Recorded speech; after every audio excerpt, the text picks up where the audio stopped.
Hey medicos! So today we are gonna learn cerebrospinal fluid. So first we'll start with the functional anatomy, formation, circulation and absorption, and lastly we'll learn about its function. So let's start with the functional anatomy. तो हमारी brain में जो है 4 ventricles रहती हैं, 2 lateral ventricle, एक third ventricle और एक फोर्थ वेंट्रिकल. तो लैटरल वेंट्रिकल जो है सिमेट्रिकली हमारे सेरिब्रल हेमिस्फीयर्स में लोकेटेड होती है और थर्ड वेंट्रिकल जो है डायनसेफेलॉन्स में लोकेटेड होती है और फोर्थ वेंट्रिकल जो है पॉन्स और मेडुला में लोकेटेड होती है. ये जो 2 लैटरल वेंट्रिकल्स है थर्ड वेंट्रिकल से कनेक्टेड होती है किसके थ्रू, फोरामिना ऑफ मॉनरो, और थर्ड वेंट्रिकल फोर्थ वेंट्रिकल से कनेक्टेड होती है एक्वेडक्ट ऑफ सिल्वियस से.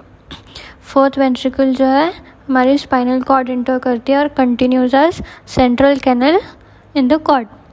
Each ventricle contains choroid plexus. तो अब देखते हैं इनका फॉर्मेशन. तो फॉर्मेशन ऑफ CSF मेनली होता है कोरॉइड प्लेक्सस से और अदर सोर्सेज जो है ब्लड वेजल्स ऑफ सब अपेंडाइमल रीजन्स एंड पायोमीटर से होता है. अब आते हैं इनके मैकेनिज्म ऑफ फॉर्मेशन पे. तो CSF जो है the combination of passive diffusion, active transport और facilitated diffusion से फॉर्म होता है. अब आते हैं पैसिव डिफ्यूजन पे. कोरॉइड प्लेक्सस की जो थिन वॉल्ड वेजल्स होती हैं वो अलाउ करती हैं हमारी पैसिव डिफ्यूजन को, जहाँ से सब्सटेंसेस ब्लड प्लाज्मा से एक्स्ट्रा सेलुलर स्पेस की तरफ जाती हैं. अब coming to active transport. Choroid epithelium जो है सोडियम आयन सिक्रीट करता है किसके थ्रू, एक्टिव ट्रांसपोर्ट के थ्रू. ये अचीव होता है हमारे सोडियम पोटाशियम पंप के थ्रू. ये ऑपरेट करता है अपाइकल सरफेस पे और यहाँ पे जो है सोडियम आयन्स जो है वेंट्रिकुलर कैविटी में एंटर करती हैं. अब आते हैं क्लोराइड आयन्स जो है CSF में पैसिवली एंटर करते हैं in response to generation of electrical gradient by sodium movement. अब क्लोरीन और potassium exchanger also exchange chloride for potassium in the apical membrane. Sodium और क्लोरीन जो है ऑस्मोटिक ग्रेडियंट क्रिएट करती हैं वेंट्रिकल्स में और फिर बेसल सरफेस पे जो है क्लोराइड जो एक्सचेंज होता है बाइकार्बोनेट से और hydrogen is exchange for sodium. तो अब सिक्रीशन ऑफ बाइकार्बोनेट जो है एसेंशियल होता है क्योंकि to maintain pH of brain ECF जो है न्यूट्रलाइज करता है एसिडिटी जो कि क्रिएटेड बाय H+. अब नेक्स्ट इज फैसिलिटेटेड डिफ्यूजन. अब इसका प्रिंसिपल जो है penetration of substances into brain जो है डायरेक्टली प्रोपोर्शनल होता है लिपिड सॉल्युबिलिटी पे.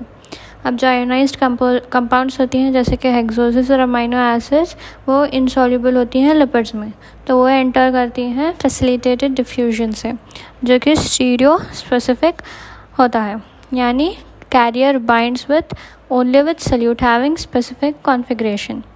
अब आते हैं circulation and absorption of CSF पे. तो सर्कुलेशन मेनली जो है CSF जो है लैटरल वेंट्रिकल्स में फॉर्म होता है, वहाँ से वो फ्लो करता है हमारी थर्ड वेंट्रिकल को किसके थ्रू, इंटरवेंट्रिकुलर फोरामिना यानी फोरामिना ऑफ मॉनरो, और फिर थर्ड वेंट्रिकल से CSF आता है फोर्थ वेंट्रिकल को through aqueduct of Sylvius. Finally fourth ventricle से it move towards the spinal cord और या तो सेरिब्रल हेमिस्फीयर्स किसके through, foramina of Magendie and foramina of Luschka. अगर फोरामिना ऑफ मॉनरो में ऑब्स्ट्रक्शन हुई तो it results in distension of lateral ventricles. अगर एक्वेडक्ट ऑफ सिल्वियस में ओक्लूजन होती है तो थर्ड वेंट्रिकल जो है डिस्टेंडेड हो जाता है. अगर foramina of Magendie and Luschka blockage होता है तो इनिशियली जो है फोर्थ वेंट्रिकल जो है डिस्टेंड होता है एंड फिर later the entire ventricular system is distended. Absorption of CSF जो है mainly occurs through arachnoid villi. ये एरेक्नॉइड वलाई जो है प्रोजेक्ट करते हैं हमारी सबड्यूरल वेनस साइनसेस में.